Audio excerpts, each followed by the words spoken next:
My biggest loser is probably Luke Dash Jr. and Jack Dorsey, because they've started this mining pool that tries to not process ordinal transactions, and it has been a mega fail.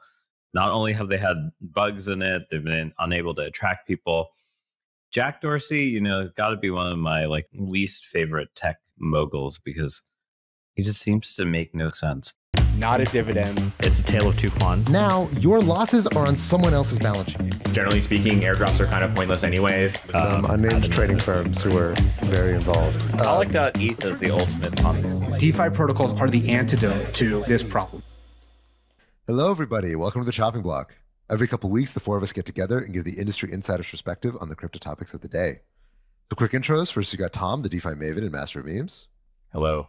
Next, we got Robert, the crypto connoisseur and czar of Superstate. GM, everybody. Then we've got Tarun, the gigabrain and grand poobah at Gauntlet. Aloha. And finally, I'm Haseeb, the head hype man at Dragonfly. So we are early stage investors in crypto, but I want to caveat that nothing we say here is an investment advice, legal advice, or even life advice. Please see choppingblock.xyz for more disclosures. So boys, it is the end of the year. We're coming up on holiday season. So I wanted to come back and have this episode to be a review of the year. So for those of you who've been longtime Chopping Block listeners, you might remember at the end of every year, we do a year-end kind of like best and worst of the year. So we look back over certain categories and we each share what were our biggest picks of the year. Now this year's been absolutely bonkers. This has been definitely one of the most stressful years of my life, and certainly of my career. Just the amount of sheer craziness that we were dealing with, from banking collapses to everything in crypto being securities and all the exchanges getting sued, and it's been wild. In some ways, it's been a very good year, right? In terms of price action, Bitcoin's up like 150% this year, so it's been a good year in that regard. But it's also been a very intense and chaotic year.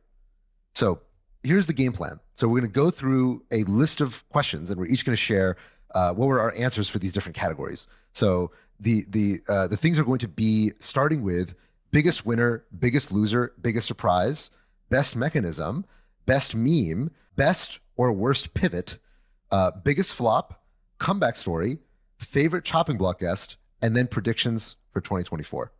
So that's how it's going to play. We'll go ahead and start with the first category, which is biggest winner of the year. So we'll go around. Robert, why don't you start? Who is your biggest winner for 2023? So this is a really boring biggest winner, and you guys are going to ridicule me. But the biggest winner in my mind has been just the rebound across the board in asset prices across the entire ecosystem. January 1st to now, Bitcoin is up, almost, 3x. Most assets are. It really has been wide and broad in terms of the recovery in asset prices following an incredibly brutal 2022. And I think the most obvious winner of all is just asset prices for the investors that hold crypto assets. So us. We are the biggest winners. Most people listening to this show are the biggest winners. The Chopping Block listeners are the biggest winners. That's good. That's good. Nice, good way to open up the show with some populism. I like that. Tarun, who's your biggest winner? The Solana ecosystem. I mean, think about January 1st of this year, right? Like everyone wrote them off. So I think they had, like I said on the show before, nuclear level destruction event, like an event that if your community is not very good, everyone just leaves and says, fuck you, I'm never coming back. And I think it was proof that that's like a real community and not just a set of mercenaries. I think, if you look at a lot of other L1s, they don't have that level of dedication or commitment to their community. And I certainly don't think, the biggest scandal ever in crypto being very tightly associated with your ecosystem is very easy to get around. And the sheer level of perseverance from some of those teams is just, it's something obviously very commendable. But I mean, sure, the price reflects a lot of that, but I think if I look at the GitHub commits, if I look at people who are working in that ecosystem, I think they have to me, just be the number one winners, right? There are a lot of other L1s that didn't have anywhere near the level of extinction event, but just didn't even make any relatively speaking, any progress this year. Just look at their code bases, look at things like that. Whereas, people in that ecosystem through the adversity were just continuing to grind. And I think they have to be the biggest winner in my mind this year. Good pick. See, I'd put them down for the biggest comeback story, and you scooped me. Okay. Okay. Good. No spoilers. No spoilers on future. Yeah. You can't be spoiling your later picks. Come on, Robert. All right, Tom. Well, who do you got for biggest winner? I will answer, but before I answer, I want to give a quick shout out to the petite flickering candle in Tarun's table in his background. It's just really bringing the holiday ambiance to this episode. So thank you, Tarun. What holiday cheer? Oh my goodness. Did you light that before we recorded this, or was that just... The funny thing is I'm always lighting candles or incense in my house. And it's the first time I've been back home in 2 weeks or something. So I was just I got home and I immediately lit a candle because that's just how I will also note Tarun is wearing red and he has green hair. So it's actually also very festive. Yeah, I guess I am Christmas. He's drinking a Red Bull. Oh, hey, very true. Kind of white. Cheers to that. Nice. Oh, wow. Look at you guys. You guys coordinating on this? Yeah, I was like, it's sweater season, Tarun. Let's whip it out. And this is where we're at. Great. My biggest winner is Tether. I think Tether from now versus a year ago is just, it was totally different, right? I think the sentiment end of 2022 was Tether is illegitimate, Circle is legit. Tether's going to get shut down eventually. Everyone's going to migrate to USDC. Market starts turning. Everyone's going to move out of stable coins. These companies are going to collapse. In fact, the exact opposite has happened, right? Tether has grown substantially. They're actually higher than their 2022 peak, whereas USDC is, I think, at half or less of its 2022 peak. Due to rising interest rates, Tether is now printing money. I think they made several $billions in revenue this year, most of that in profit, given it's a pretty low OPEX, CAPEX operation. And three, they're really trying to legitimize themselves. I think Cantor Fitzgerald, which custodies their treasuries, one of their executives just went on CNBC yesterday singing Tether's praises. If you go to Turkey, if you go to Argentina, people want Tether on Tron, of all places, but they use it for payments. They use it for their sort of, daily currency. And so Tether has really sort of emerged as this legitimized practical story. And also it's just a great narrative for crypto around real world use case and, providing value to people's lives. So that's my 2023 winner. Yeah, very good call on that. So my winner, for biggest winner, I had Brad Garlinghouse. So Brad Garlinghouse is the founder of Ripple, one of the founders of Ripple. And very famously, he was being sued by the SEC under the claim that Ripple XRP was a security. And he probably had what was the most major legal win for crypto this year was the ruling by Judge Torres that XRP was not in and of itself a security. And XRP kind of, blasted its way into being once again a hero of crypto, despite the fact that, over the past few years, many people were detractors of XRP, but they've kind of stood out in front of the whole industry, standing up to the incursion of Gensler and the SEC, claiming that everything in crypto is security, and this whole industry is the whole industry of tokens, I should say, is grounded in this kind of legal illegitimacy. So big kudos to Brad. He's fought a fight for the whole industry, and he's, at least for now, seems to be winning that fight. So huge kudos to him, and I think the people who are holders of XRP, rightfully rejoicing over the performance of their token. So, all right, so we got picks for biggest winner. Now let's reverse it and say biggest loser, and we'll go in reverse order. Okay, so biggest loser I have for this year, Michael Lewis. So Michael Lewis, he was the famous author who wrote a book about SBF called Going Infinity, I think is what it was called. And it was the first book, it was the first blockbuster book about SBF after he was apprehended, and it was released right as the trial was kicking off. And it was he has been lambasted for the tone of this book. which has been very sympathetic to SBF, very pro, like, oh, he's a tortured genius and he just made one little boo-boo and, it was all an accident and he had the best intentions. And I think now, especially after the SBF trial, the tone of this book seems just laughably naive. And so I don't think Michael Lewis has aged well. And I think, going forward, it's hard to not see this book as a pockmark on what's otherwise been a very impressive career. That's my pick. It's a good one. Tom, biggest loser? I actually had maybe sort of the flip side of yours. I had the SEC. I think for the past, let's say 4 or 5 years in crypto, the SEC has been this, boogeyman, especially under Gensler, and people are, terrified to, really operate or feel very, sort of oppressed to do anything in the US. And I think this year we started to see a little bit of that sort of fade away, obviously with the Ripple loss, but just generally sort of bipartisan pushback on Gensler and the SEC sort of overstepping their area where they operate. I think there's also obviously the Chevron doctrine sort of being questioned and sort of reevaluated. And so I think overall just a lot more skepticism around what the SEC is doing with respect to crypto, but operating overall. And it feels like that momentum is going to continue into 2024 and beyond. So that's my pick. Yeah, it has really been a phase shift this year. I think people were much more deferential to the SEC last year compared to this year, especially with both Coinbase and Ripple. And the ETF news sort of picking up. It feels like, really the cards are sort of being forced against them. Right. I remember back when Coinbase first sued the SEC, there were so many legal commentators saying, this is insane. This is suicide. Why would you sue your own regulator? And now it looks like, oh yeah, of course, like 100% this was the right move.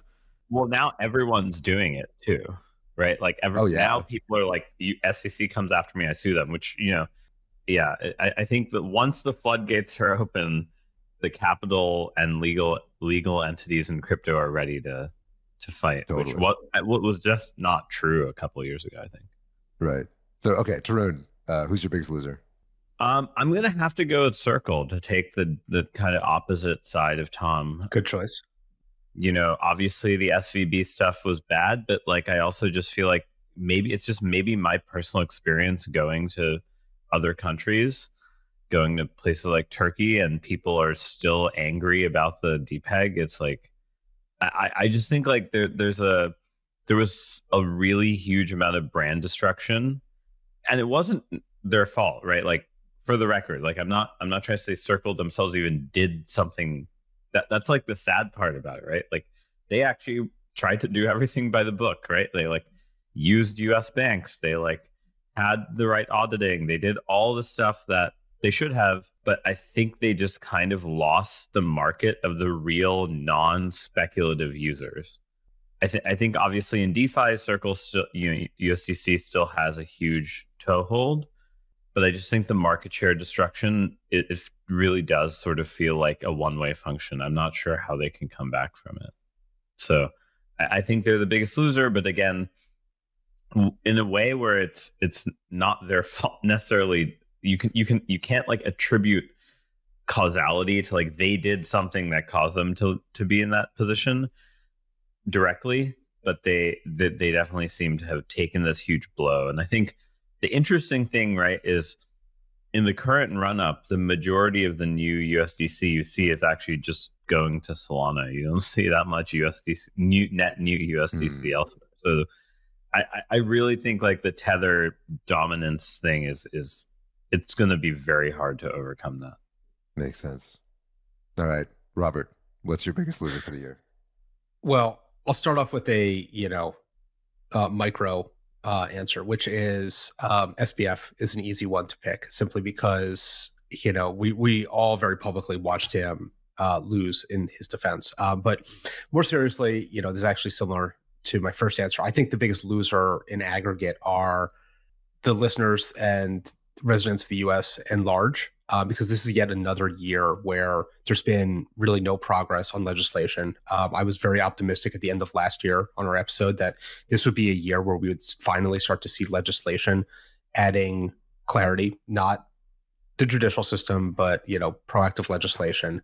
And it's yet another year where the year has come and gone, and there's been a couple things that have made it out of committee, but there's really no progress on crypto legislation in the US. And I think, this was a major year, coming in the shadow of SBF, coming in the shadow of collapse last year. And, there's a lot of people that were more optimistic that this would, finally be the moment. But yet another year has passed and we have not seen legislation creating clarity in the US. Wait, so chopping block listeners are the biggest winner. Americans are the biggest losers. So how does that put American chopping block listeners? It's a grab bag. Okay. Horseshoe theory. Horseshoe theory. That's right. Yeah, it's both good and bad simultaneously. It makes total sense. Total sense. Let's move on. Next category is biggest surprise, which might be a tough one in a year full of surprises. We'll go in a different order. Tarun, you're up first. Biggest surprise. That is actually a bit of a difficult one, because I feel like a lot of the things we mentioned already sort of qualify. Maybe I'll go for something on the technical side. I think the biggest surprise is that layer 2s can be beaten by Ponzi multi-sig bridges by a long shot. Good choice. In the sense that, I feel like we've spent so much time on security and so much time on analysis and making sure these things are safe. And what we've learned is users really just want one number, which is points or yield. And I guess maybe a secondary surprise is this idea that these point systems have somehow become ubiquitous, where point systems are things where you use a protocol, you aggregate points, think almost like rewards points on your credit card. And then based on how much usage you have, you get some type of airdrop. So it's a sort of if you think about airdrops in 2021 or 2020, it was hey, how much capital did you put in the system, or how many resources have you committed? Whereas now it's sort of action based. Did you do this many actions of this form? But I'm still surprised they kind of took off the way they did. But is it really biggest surprise so much as biggest reminder of human nature? I was going to say it's best mechanism. And I was going to say best mechanism. Yeah. All right. Well, that's up next. So let's not front run. Let's not front run ourselves. I think to me it's just more surprising that point system completely overrides any security concerns, which is what we learned. Fair enough. I mean, right, in the sense of Blast, right? It's purely that, hey, we're going to give you points. We're not going to tell you how. Okay, here's $800 million of TVL. Sure. I think that kind of thing happens all the time in crypto. It's just not generally on our timelines. Is the way that I would put it. I just didn't see that size. It was to anti-quote Do Kwon. That size is size. True. All right. So my choice for biggest surprise was crypto unbanking the banks. So if you remember the banking crisis, which kicked off in the US and was this huge monumental thing on a global scale, it started with crypto banks. It started with Silvergate, and then it became Signature and SVB, which SVB was not really, that significant portion of their deposits was crypto. But it was true for Silvergate and for Signature. Now, in retrospect, when we look back, at the time, people were really trying to pin the tail on the donkey that crypto caused this. This was because of crypto that the banks went under, which at the time, I mean, in retrospect, when you do the full accounting, it's well, it wasn't really because of crypto. I mean, maybe Silvergate was because of crypto because crypto deposits were flighty, but really the underlying cause was interest rates, right? And the fact that their balance sheets were all loaded up on treasuries and yields just did something very bad when interest rates went up on bonds that were purchased in the zero interest rate environment.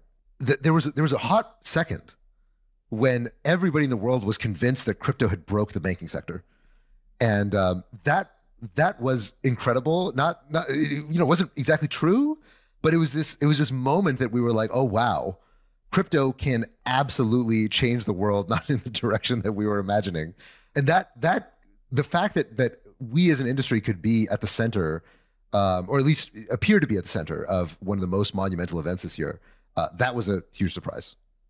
I was definitely not prepared for that. That was very frustrating to sort of watch in the news, especially when it started to hit non-crypto related bank, like First Republic, right? And there's always some new scapegoat, and there's always some new bullshit, even though the answer I think is fairly obvious, but crypto makes a great scapegoat, I guess. My biggest surprise, actually, maybe playing off of Tarun, is actually the rise of L2s. I think there was a narrative in 2021, 2022 that, why do I need an L2? I can just make my own EVM compatible L1. I have a bridge. It's good enough. And now I can have my own token. I can, bootstrap my own network, and it's super fast and super cheap, and everyone kind of loves it. And that's where all those kind of, EVM chains came from. And no one was really paying attention to L2s, or just like, why am I paying Ethereum for security? What does this token do? There was a lot of sort of fudding around it. And I think 2023, it was the exact opposite. I was actually looking, obviously not the best metric, but L2 TVL is up almost 5x from January of this year. And that's not just optimism, that's not just Arbitrum. There's obviously some of the new L2s that are launching, like ZK Sync, but it's also the entire OP stack ecosystem of like Base and people running all these rollups as a service. And so it really feels like this is kind of the new meta of, hey, if you want to, instead of launching a new chain, launch your own rollup. If you're an app, if you're an exchange, if you're a new ecosystem, whatever. And so that has been sort of the biggest surprise to me, is basically just this total 180 from kind of this 2022 narrative around L1s and bridges. Good answer. All right, Robert, biggest surprise. This is a year where I feel like there was very few surprises, especially in terms of magnitude versus the prior year. 2022, I felt like there was earth-shattering surprises, lurking almost every other weekend. For me, the biggest, when I look back, shocking event was related to what folks have already said, but it was the USDC depeg. That was the only thing that caused me to legitimately express a moment of shock that I wasn't prepared for mentally or intellectually. And there was a huge amount of expectations in the ecosystem that, because of the level of transparency and the quality of infrastructure around USDC, that it couldn't depeg, that the market would be rational enough that it would understand that. And, amidst the banking crisis, we saw USDC depeg 18% when it was still money good, when it was still $1 in the bank, over just one wild weekend. And that, to me, I think is the biggest surprise. It's funny because I mentally don't even remember it. It feels like 5 years ago at this point. But that was the only thing where I wasn't expecting it. All the other things, like crypto being scapegoated, for all the problems of the world, not a surprise to me. Totally expected, But I think that was the biggest surprise. Hopefully 2024 has very few surprises. I am sure that will not happen anyway. Yeah. Again, for record, I kind of feel bad for Circle more than anything else, because I don't think they did anything wrong. In some ways, it was exogenous things that completely. It was also because of the transparency about what was backing USDC. That's actually part of the culprit. Tether didn't have the same issue because nobody knew at the time what was backing Tether. It was, USDC has 10% of its cash with Silvergate or SVB, one of those two. I forget which one at this point. SVB, I think. And it was because of that level of transparency that people that weekend, did Tether also close redemptions? No. So yeah, the problem was not the SVB affiliate. Obviously, the SVB affiliation was an issue, but the problem was that Circle was not doing redemptions over the weekend. Right? Coinbase and Circle were not doing redemptions over the weekend. So there was no exhaust valve for any money that wanted to get out. I agree with you. That was a fucking harrowing weekend. Probably the most stressful weekend this year, or probably the most stressful moment this year was seeing the depeg. That's the only thing I can think of this year that felt on par with the FTX collapse or the Luna collapse last year, in terms of just the raw craziness of the moment and the intensity of that time, and just the fear that I felt looking at what is happening in this industry. But Tether didn't turn off redemptions, even though the 24/7 clearing networks were both shut down at that time. So the thing I think that Circle did do wrong, or maybe Circle and Coinbase together, is that they took way too long to assuage markets that USDC was good.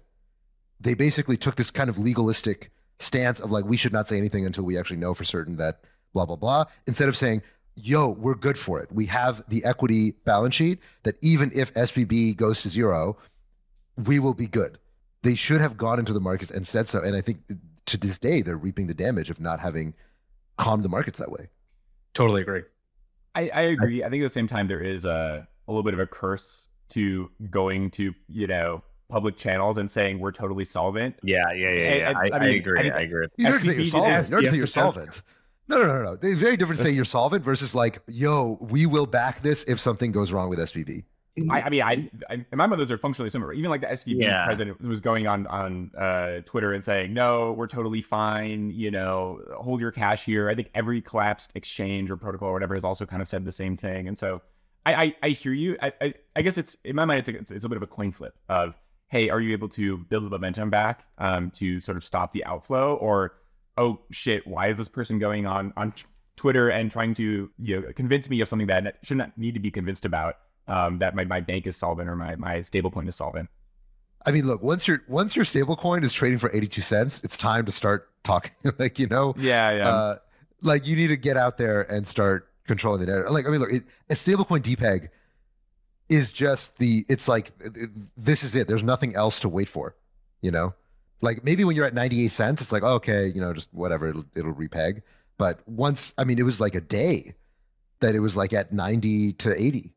And that there was so much damage caused by just the waiting and everybody panicking. The further this thing goes, the more people panic.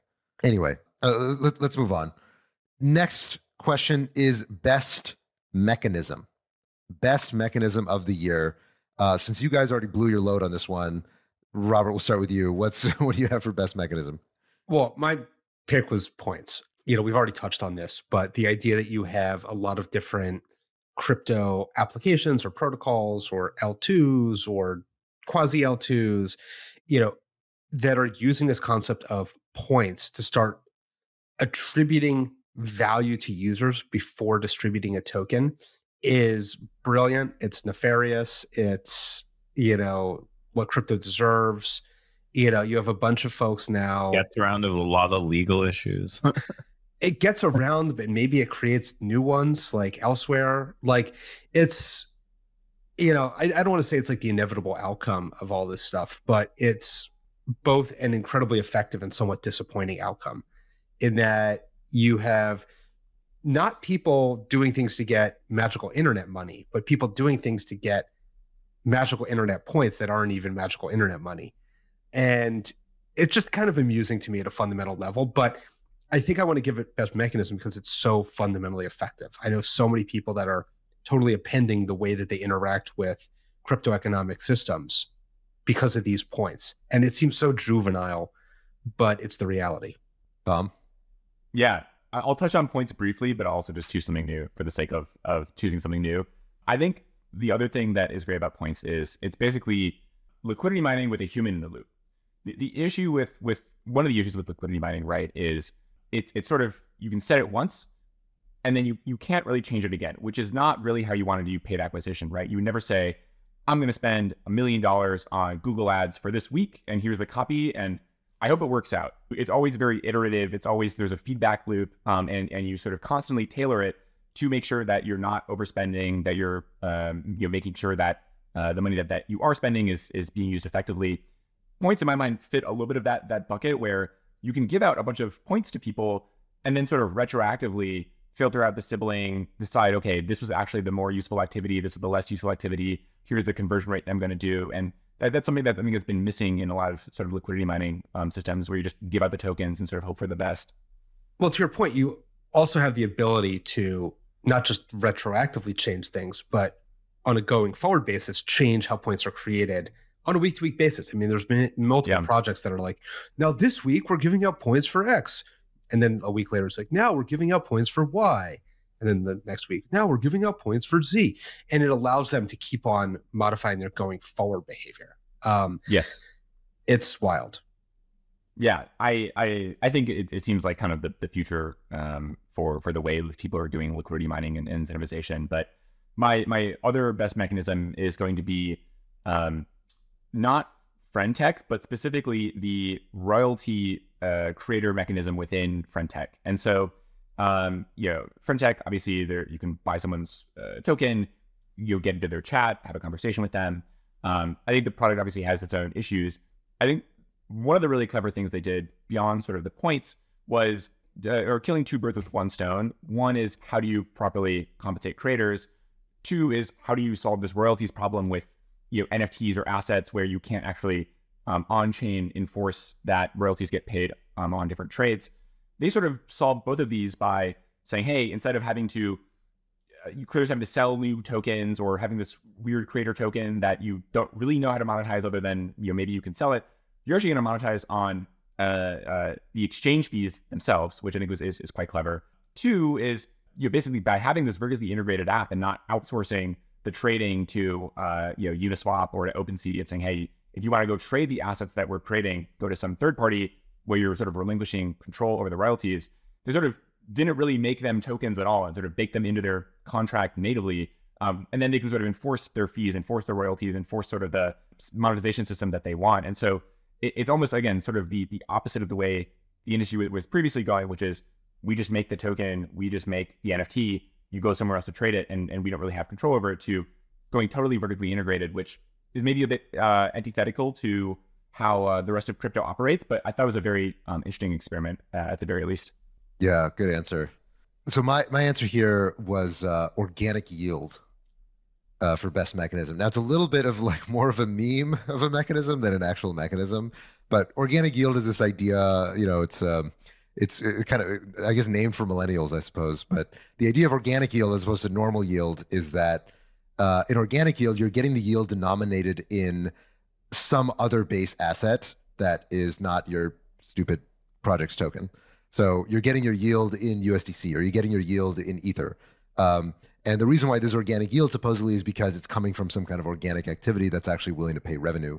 And this organic yield meme, now I think it started with GMX, and now I think Base has co-opted this idea that, okay, they're giving you organic yield because, if you put your money into Base, you're getting yield from real revenue generating activities such as, staking it through Lido or putting it into Compound or whatever it is that they're doing with USDC. I actually don't know. Or sorry, MakerDAO, that's what it was, putting it into Maker. So this organic yield meme, for whatever reason, it seems to just really animate people. We could just call it yield. I think that's like a more obvious name for it, but the term organic yield just gets people so excited. So it seems to me like it's a mechanism that seems to be taking off. Tarun, what do you got? Best mechanism? Yeah, I kind of have like two answers. So I'm going to give the highbrow answer and the lowbrow answer. The lowbrow answer is ordinals. So really shoving extra data into Taproot. I mean, my biggest loser is probably Luke Dash Jr. and Jack Dorsey, because they started this mining pool that tries to not process ordinal transactions, and it has been a mega fail. Not only have they had bugs in it, they've been unable to attract people. Jack Dorsey, got to be one of my like least favorite tech moguls because he just seems to make no sense. Like his choices make no fucking sense, as well as fashion choices. I'm also not a big fan of, but your fashion choices are definitely better than his. Great, thank you. I'll take that. I just Jack Dorsey, really, I don't know what this. But anyway, so ordinals finding this very clever hack of, hey, here's some extra data we can shove in. And look, we can actually now store metadata for NFTs, or look, we can now store something that looks vaguely like a token contract, although without any of the security of a normal token contract. And I think it's one of the most hilarious things is that they're called BRC20s. Like Bitcoin wasn't even, the Bitcoiners didn't even try to come up with another name for their token standard. They're like, well, Ethereum calls it ERC20. Why don't we just call it BRC20? Now, that's a Justin Sun move, right? Yes, it is. He originally BRC20 called it TRC20. And you think Bitcoiners with their purity and like the we fucking hate Ethereum, ... would somehow succumb to some type of purity test. 20 just means token at this point. Yeah, exactly. Are there even 19 other BRCs? Like I want to see the GitHub, Yeah, exactly. It's like actually ridiculous. But if you look at the volume, market cap, the fees that have been generated for Bitcoin, it is the thing that's making Bitcoin look much more sustainable. Bitcoin, for the first time in years, at this point, was able to beat Ethereum fees on a daily basis a few times. And I think you have to give people a lot of credit for ingenuity of like hacking something that like almost looks, like hey, you could write a little extra data somewhere and then turning it into ecosystem. I wouldn't. It's not. Is it a clever mechanism? No, but is it a mechanism that found a way to rile up Jack Dorsey? Yes, and I think the highbrow one is just like the concept of restaking. I think that has shown up in 20 different places, and like everyone and their mom is doing it. You know, I would say some things that aren't live look a lot like, you know, there are a lot of things that aren't live that are restaking, but there are things that are live that basically act as restaking. A lot of the way oracles work in some other networks, like in Cosmos Land, looks very similar to restaking. And I think 2024 will have that is going to be the thing that has huge growth. Maybe I'm front running my own answer to the 2024 things. Okay. All right. So let's move on from the relatively highbrow question of best mechanism to the lower brow question of best meme. Tarun, we're going to start with you. What is your best meme for 2023? I think the David Beckham meme, the one with like the I don't even know that one. What is that? Yeah, what is that? You know, there's like the David Beckham and his wife. I forget which Spice Girl she was, but she I guess there's some documentary or something, and she's like, oh yes, I grew up like poor or whatever, and then David Beckham like opens a little door and there's a picture and he's like, oh, that meme. Oh, yeah, really? Yeah. And then it's like, okay, yeah, we had a Rolls Royce. But then people really like edited that meme format. You know what I'm talking about, that like, yeah, we'll throw one up on the screen for anybody who's watching the video. Yeah, I think those memes were like my favorite, because people really found a very obtuse ways of using those. I know it's an end of the year meme, so there's obviously some recency bias, but I also just feel like crypto people were kind of sad until like April, so like the memes kind of sucked. So I'm just like throwing away the first quarter of the year. Yeah, no, that's fair. That's fair. Yeah, the meme velocity around the FTX collapse is also extremely high. So that was a very generative time. Not fun. A lot of them weren't necessarily fun. Very depressing. Yeah, very sad and kind of end of the world type memes. So I had two best memes. One, which I don't even know how crypto related it was, but Pinky Doll I had as the best meme for the year. Oh, so yeah, without question. For those who don't know, because I imagine most of our listeners probably have no idea what that is. So Pinky Doll was this phenomenon. I think it was like the middle of the year, maybe the summer.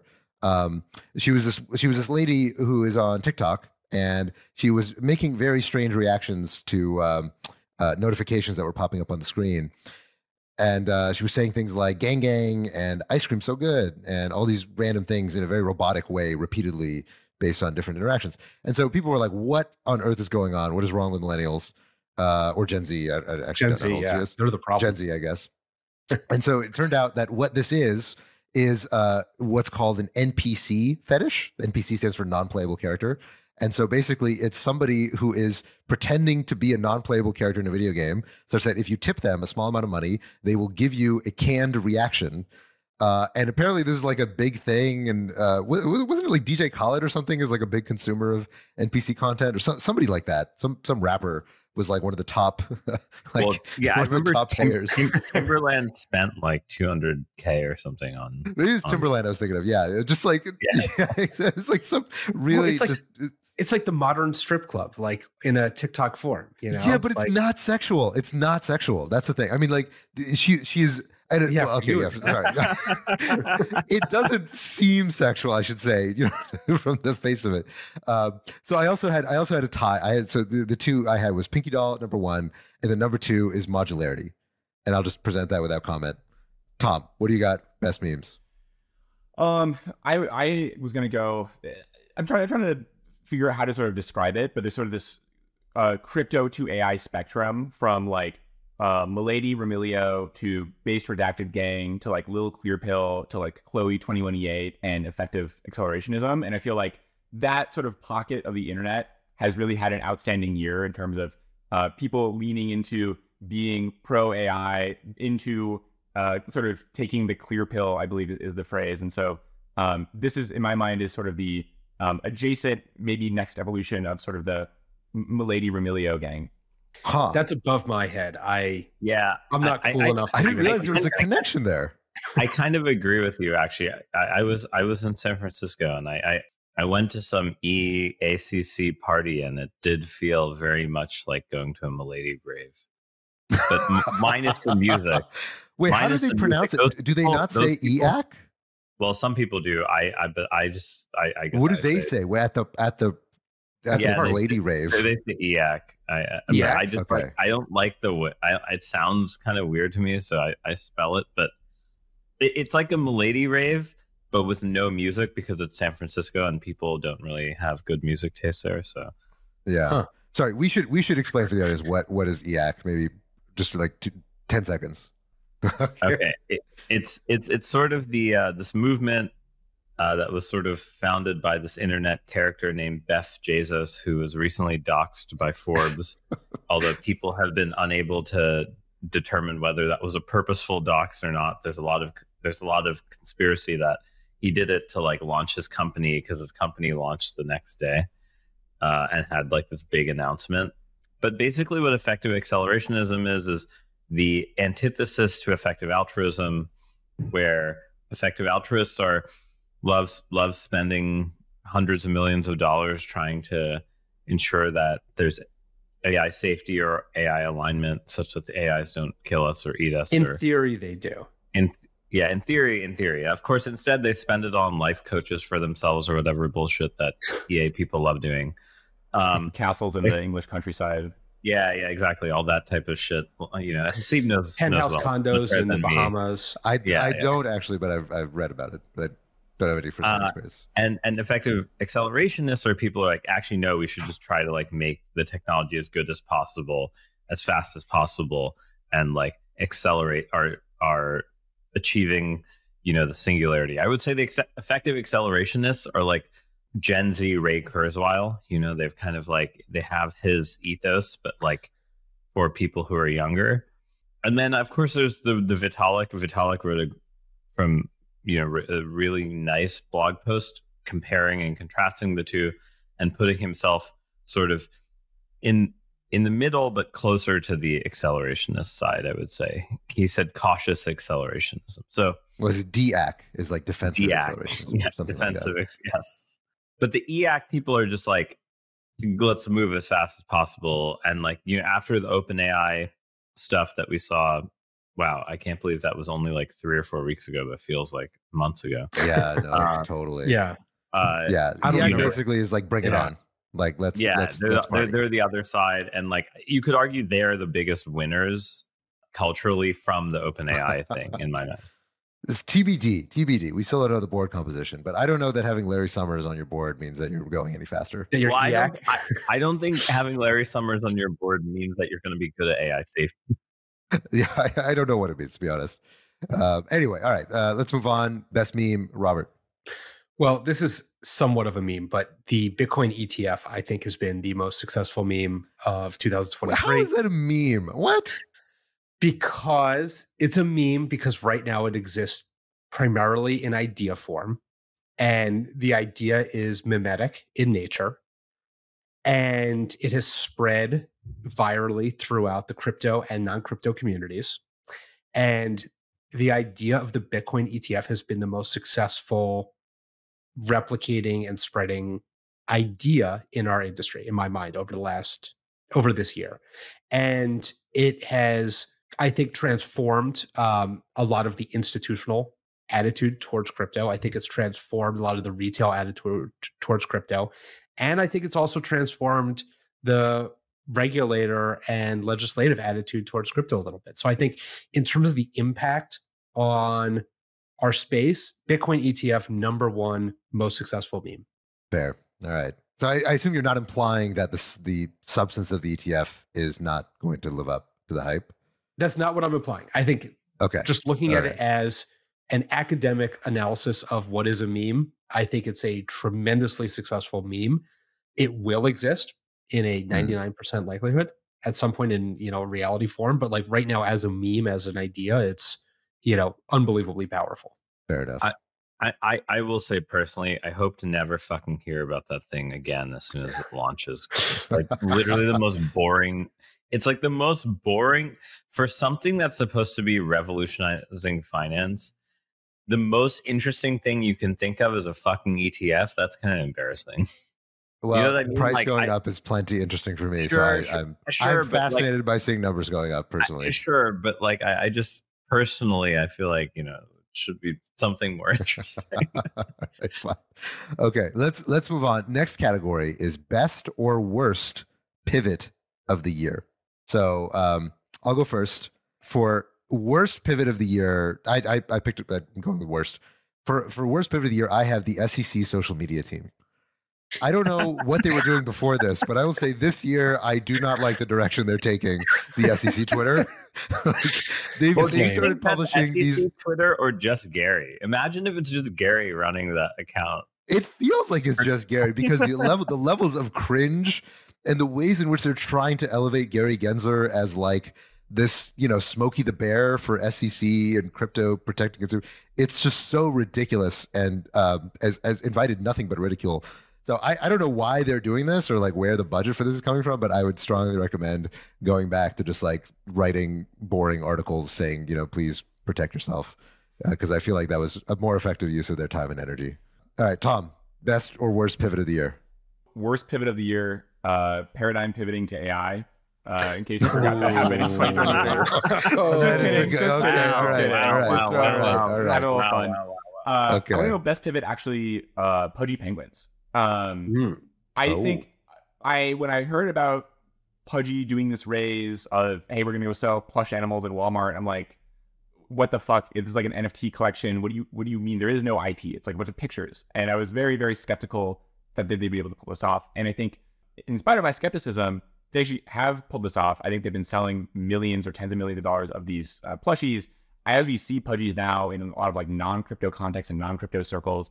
They've been doing a really good job at sort of pushing the Pudgy image and not even tying it back to the NFTs.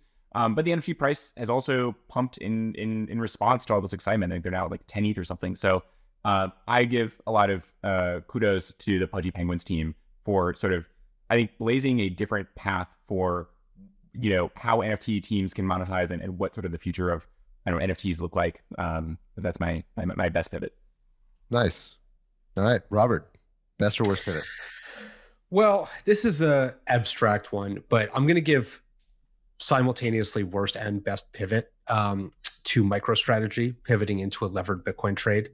The real Bitcoin ETF.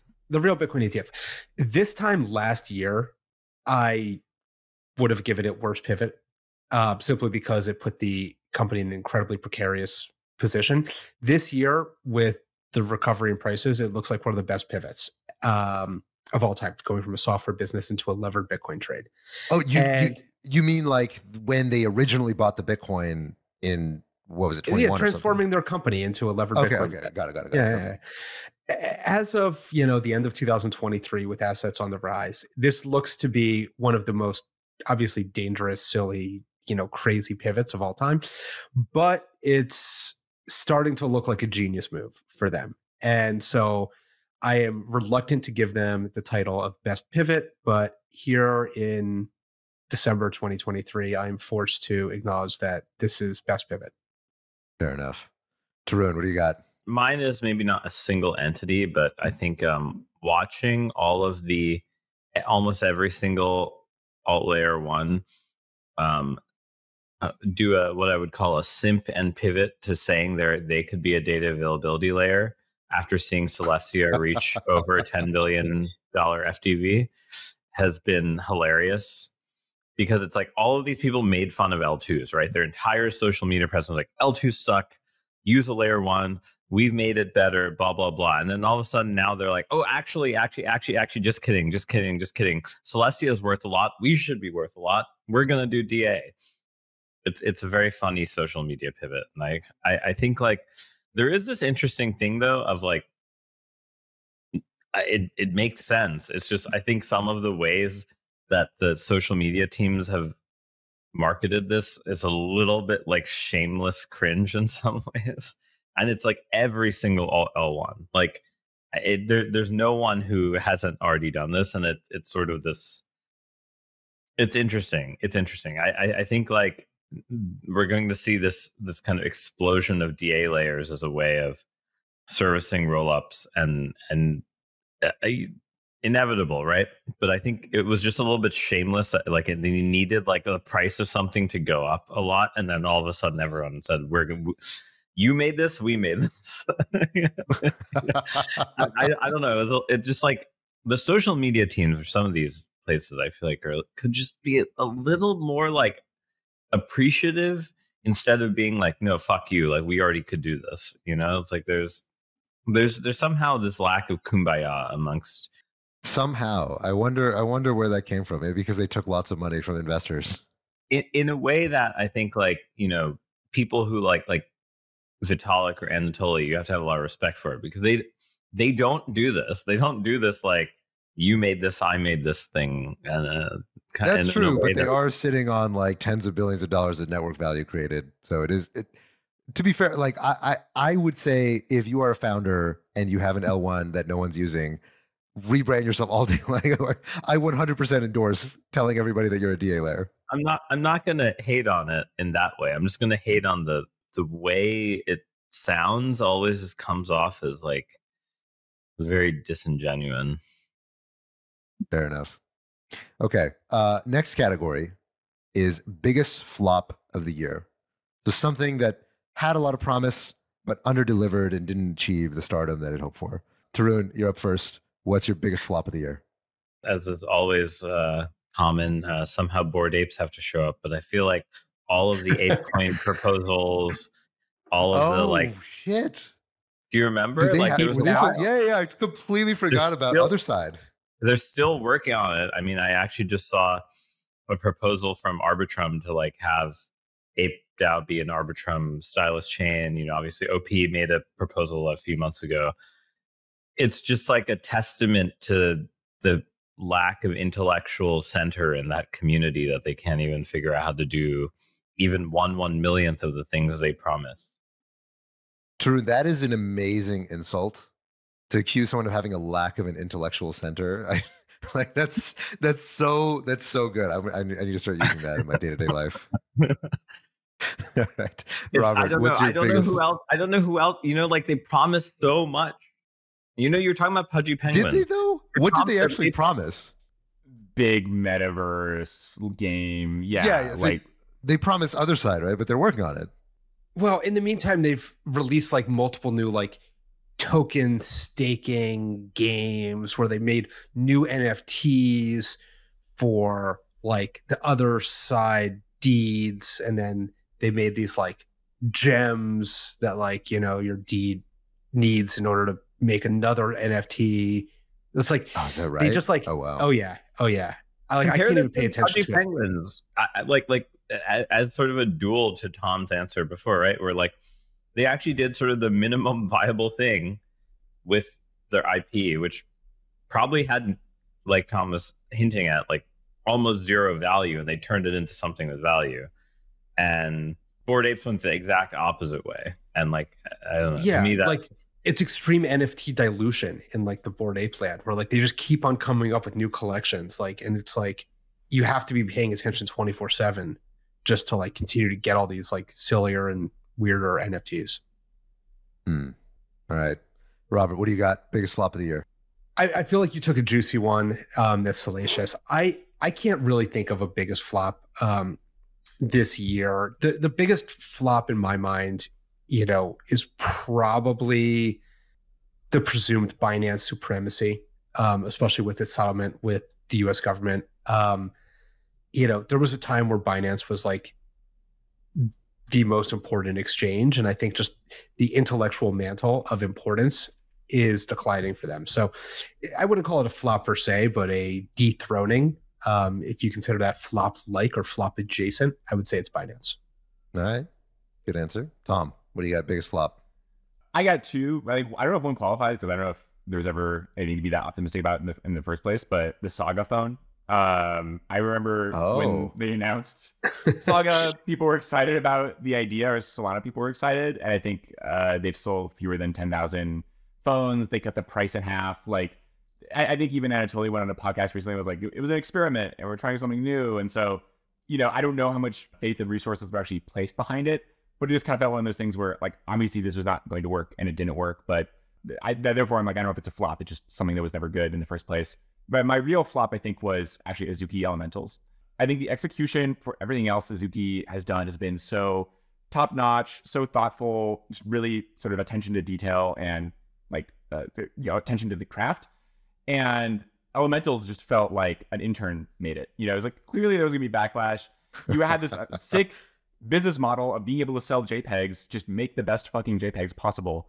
And it felt like this was a total whiffed layup. And so that's gonna be my big flop. Well, it was too Zuki. They cloned their original project and added a couple traits. Yeah. I mean, I do think it's kind of funny if you think about it that NFTs are highly represented in this category. Of flops? Yeah, interesting. Yeah, no, very true. Very true. All right, well, so what I had for biggest flop of the year was WorldCoin. So now WorldCoin, if you look on a price basis, WorldCoin is not exactly a flop. Right now it's trading, I think, at like $25 billion FDV, but on extremely low float. So, I don't think there's that much price discovery right now. But when WorldCoin, I think now, when WorldCoin actually launched, there was huge amounts of backlash. It was being pushed out of many different countries. There were people like basically lining up to get their eyeball scanned, and then it started getting banned in different places because of the privacy concerns about the eyeball scanning. And I just haven't heard anything about it. It's become like this kind of meme coin for Sam Altman because Sam Altman is a presumptive co-founder of WorldCoin. But it's just I don't like to the extent that it was purported to be the identity system for crypto by using biometrics and scanning your eyeballs. It has certainly not achieved that. Actually, I don't know. I don't really know what it has achieved besides trading at a very, very high price with very low float. Well, they did just announce some new integrations for your scanned identity. Did they? What are the integrations? Yeah, like 2 days ago. Like Reddit, Discord, stuff like that. Yeah, and I think they're now gonna gonna have an OP Stack roll up or something. I forget if it's OP Stack for sure, but maybe I'm totally off on this. I think it's already on OP Stack, right? Yeah, no, I think they're gonna build their own. They're on OP Mainnet. Oh, they're on. Oh, yeah. I think they're actually one of the largest consumers of gas on OP Mainnet at some point. I'm not sure if that's true today, but there was a little while. I think they have sort of some future.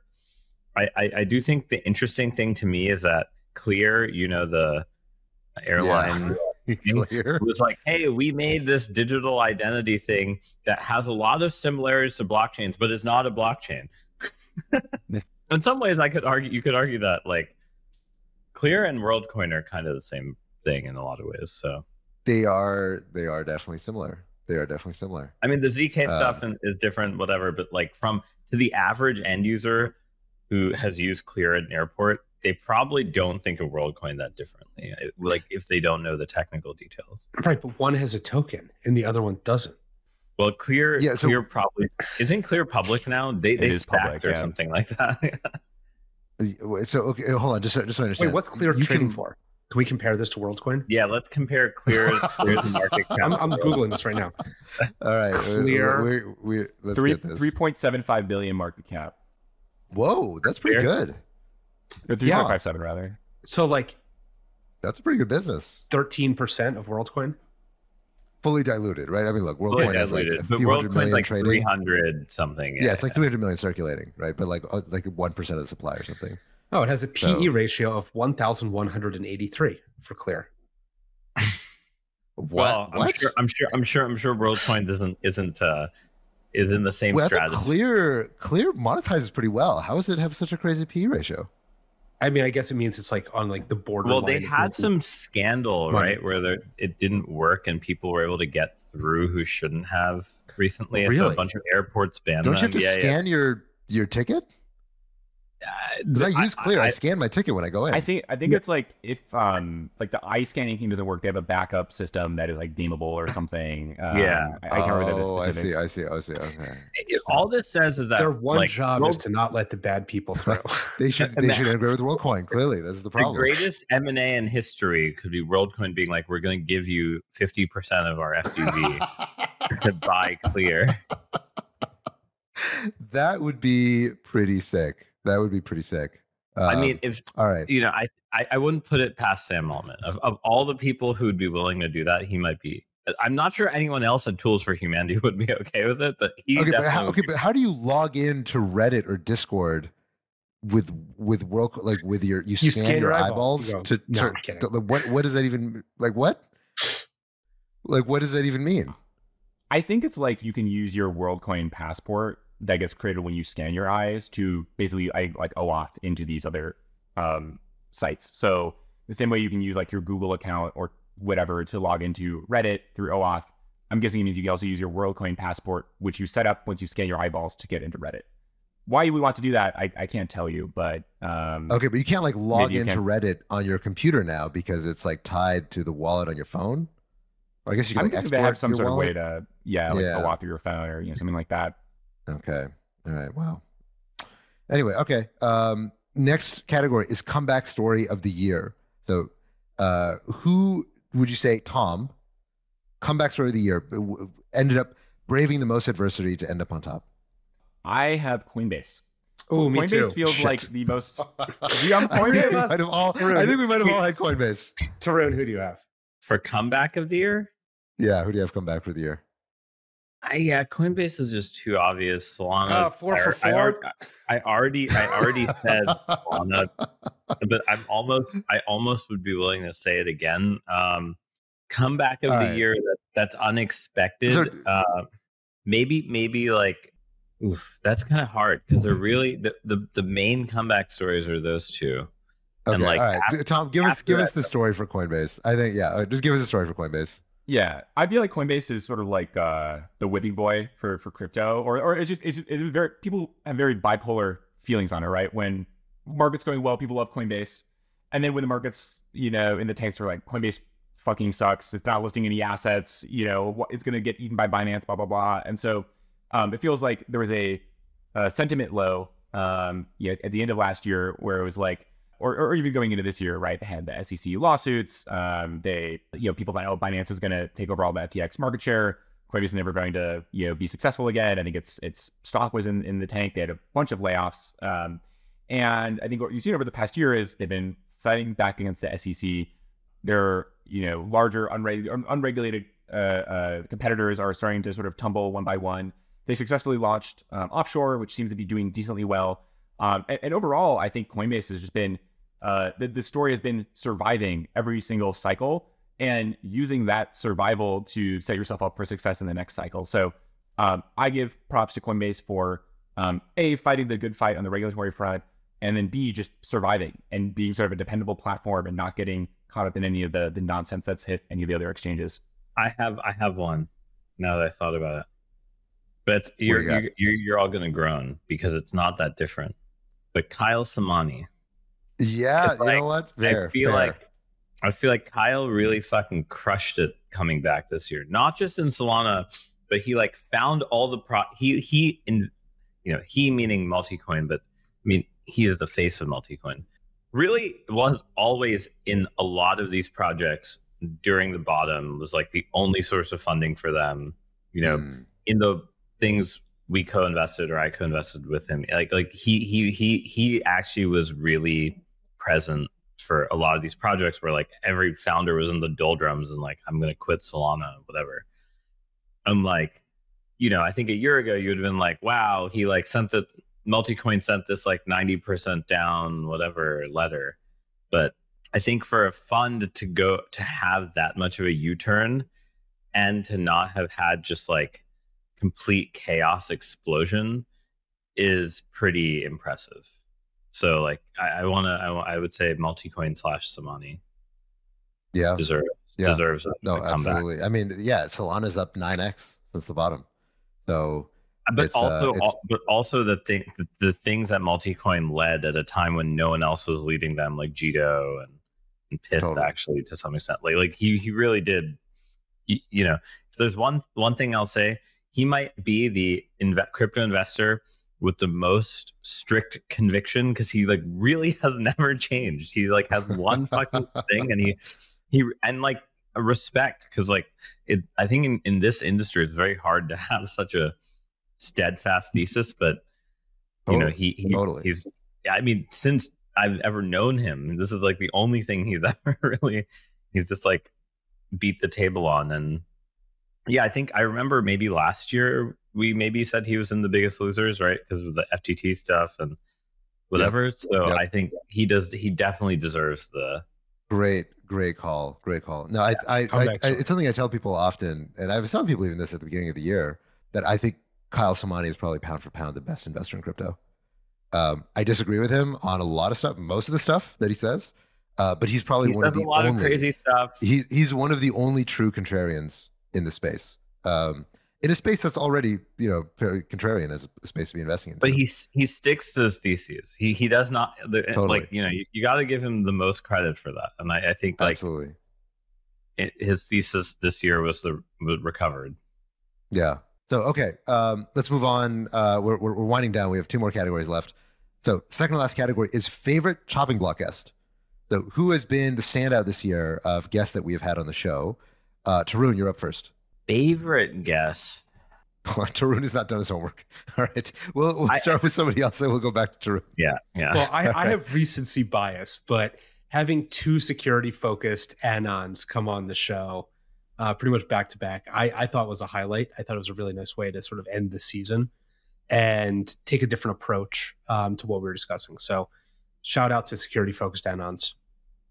Yeah, I had Cryptogle, who was the first of the 2 security anons we had on the show.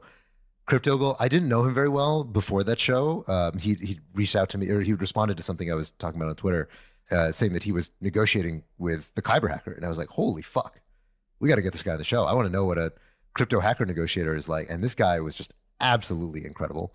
We definitely have to get him back on the show sometime next year. But probably, in my mind, the best show of the year was Cryptogle. Tom? I was also going to pick Ogle, but I knew you guys were going to pick it, so I had to pick something different. Okay. So I went with Paul Graywall from Coinbase. That was such a good show, yeah.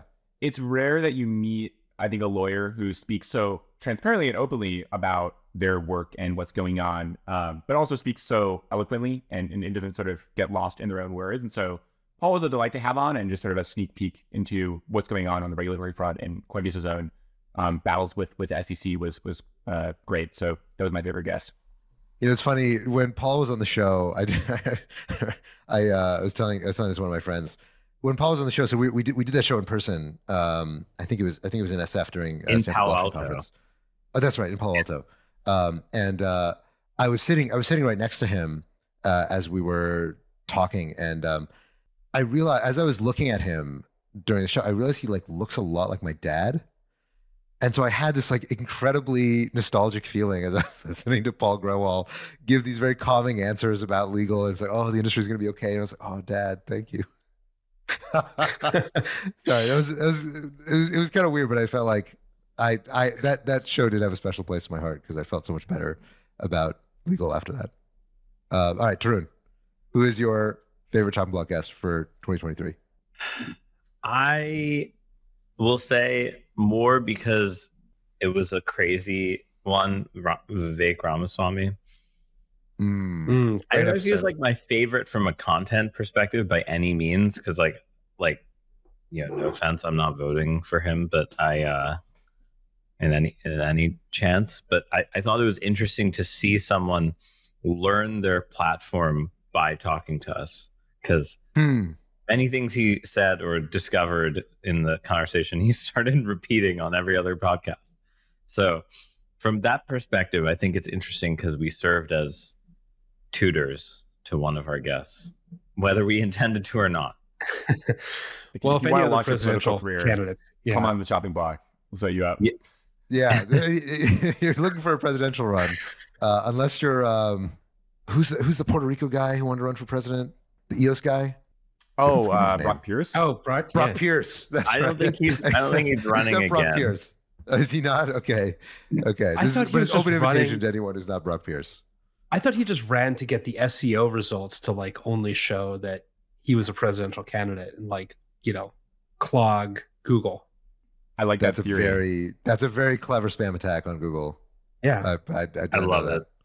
Yeah, I wonder if ChatGPT when you ask them who is Brock Pierce, how far down you have to go to see EOS or Tether Yeah, or other stuff. or other stuff. or other stuff. Yeah. Yeah. All right.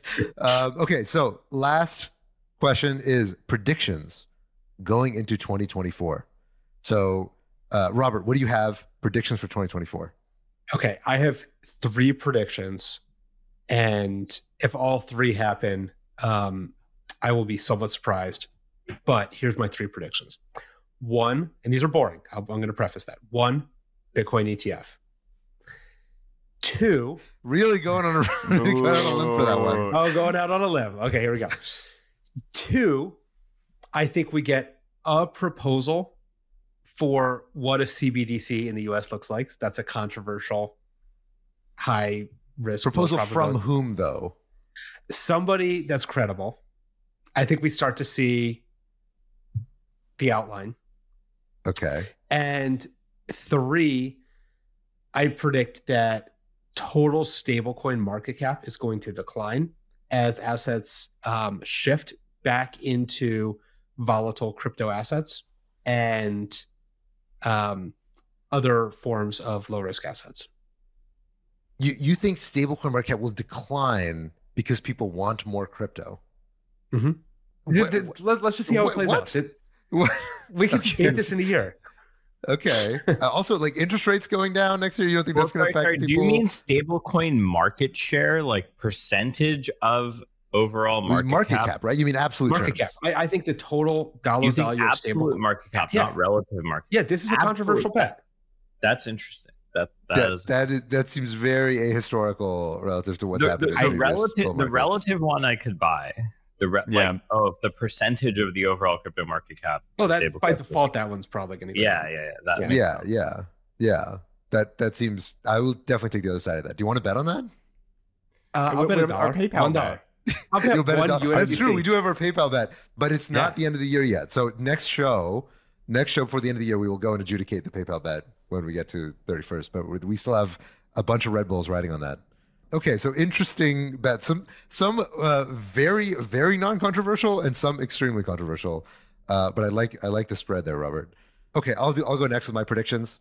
Going into 2024, I predict we are going to see a major L2 hack sometime in 2024. I think we're going to see a major L1 do a rollback. So like a DAO style, hey, we fucked this up. We're going to take a retcon that. And I predict that Binance is no longer going to be the #1 exchange by market share.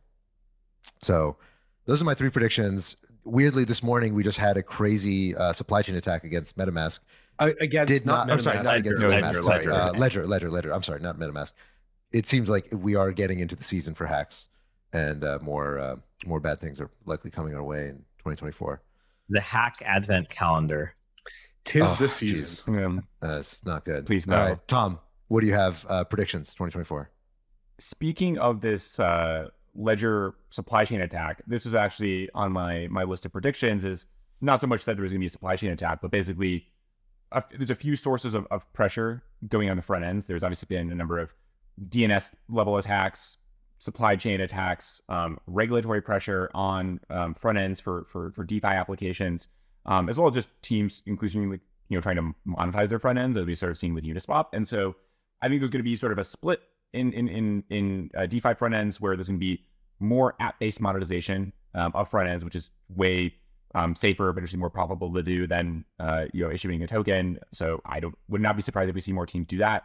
And then the other side of this, the other sort of end of the barbell, is more teams offering locally hosted or decentralized front ends. So instead of you pinging the team's server and then sending you the files for the front end, you sort of download it and run it locally, like an app store, and you get around all these other issues that we're sort of seeing in the market. So I would not be surprised if we see more of that response to a bunch of these different pressures going into 2024. The other, I think, prediction I have is, again, maybe the flip side of Robert's is we're going to see, I think, another boom. We're going to run back turbo on crypto lending. I think just like 2 weeks ago, the short-term or the Aave USDC yield, sorry, Robert, surpassed the short-term US Treasury yield for USDC. And I think, there's a big gap in the market right now when it comes to CeFi lending or DeFi lending, people are going to be looking for more yield. I would not be surprised if we see another 2021, 2022 type lending cycle, but ideally with more risk control, more transparency, ideally using more DeFi this time around. But I think that's going to blow up going into next year, especially as rates come down. That is a great prediction. I think I'm on board with that one. Sadly, Tarun, what do you have predictions to close us out for 2024? I think there will be a time this year where the DEX market share relative to centralized exchanges touches 50%. We've actually had for spot. For spot, DEX market share is 50% of spot, meaning they're 1-to-1. Because we've been holding steady between 15 and 20 right now, and and there have been these bursts we've had a couple of them. I think the thing that's the dual of the Binance thing is that yes, there will be a ton of centralized exchange volume, whatever. But I actually think there's, especially in L2 land, I think if the user onboarding for Solana and L2 continues to be, direct to chain onboarding, I think the user experience has been actually getting quite fantastic. Like using Jupiter on Solana, using Phoenix on Solana. Those UXs are like 100 times better than what people are doing in 2020. I really do think that some of the newer exchanges are just like finding very nice ways to make the experience better. And I think there's going to be a point, a little bit like DeFi Summer, where suddenly the market is crazy and there's a ton of new assets that, whether they're NFTs or whether they're spot, whatever, that exist mainly on chain, and the centralized exchanges are going to be slow to list them, and there's going to be some time window. I'm not saying it's like over 50% for I'm just saying it's going to touch it, and I think that's one prediction. I think another prediction is that there's going to be a point system that blows up. So it's like sort of a different version of a hack, but something where basically how can a point system blow up? Well, as in someone messes up the point to airdrop conversion, right? Because the points are like, hey, I'm generating these points, and then the developers normalize the points in some way to be like, these actions are actually worth less because people did too many of them versus other like people may have this discretion. But I think someone's going to mess up like their code for doing the airdrop. Like it's not a hack, but they mess up the translation and they airdrop completely the wrong, like inverse of who they wanted to. I think the odds of that are pretty low, but let's see. It's very contrarian. Very contrarian of you, Tarun. Yeah, it's a very esoteric thing to. Well, I just think I could imagine that these point systems just get so complicated that it's very hard to keep track of exactly the mapping from point to airdrop, and someone will accidentally write some code that flips, like they incentivize the wrong action. It's a little bit like, hey, like the user error, and like I could totally see that happen, especially if people are rushing to do these things because there's a frenzy. Sure.